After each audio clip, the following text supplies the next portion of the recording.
حدیث نمبر 3018 ایک اور سند سے بھی اس کی مثل مروی ہے، اور اس میں ہے کہ انہوں نے فرمایا، نہیں اے بیٹے، نبی اکرم صلی اللہ علیہ وآلہ وسلم نے کوچ کرنے کی اجازت دی ہے۔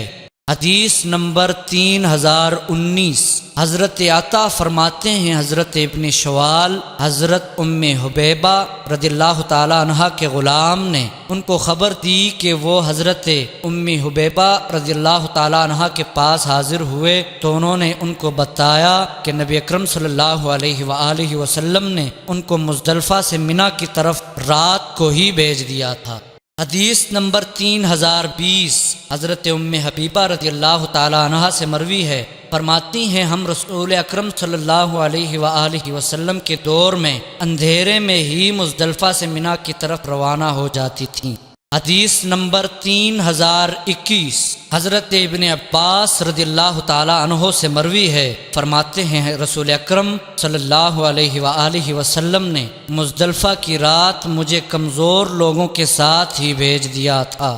حدیث نمبر 3022 حضرت ابن عباس رضی اللہ تعالی عنہ سے مروی ہے، فرماتے ہیں رسول اکرم صلی اللہ علیہ وآلہ وسلم نے اپنے گھر کے جن کمزور افراد کو مزدلفہ سے آگے بھیجا ان میں بھی تھا۔ حدیث نمبر 3023 حضرت ابن عباس رضی اللہ تعالی عنہ سے مروی ہے، نبی اکرم صلی اللہ علیہ وآلہ وسلم نے اپنے گھر والوں میں سے جن کمزور افراد کو آگے بھیجا میں بھی ان میں شامل تھا۔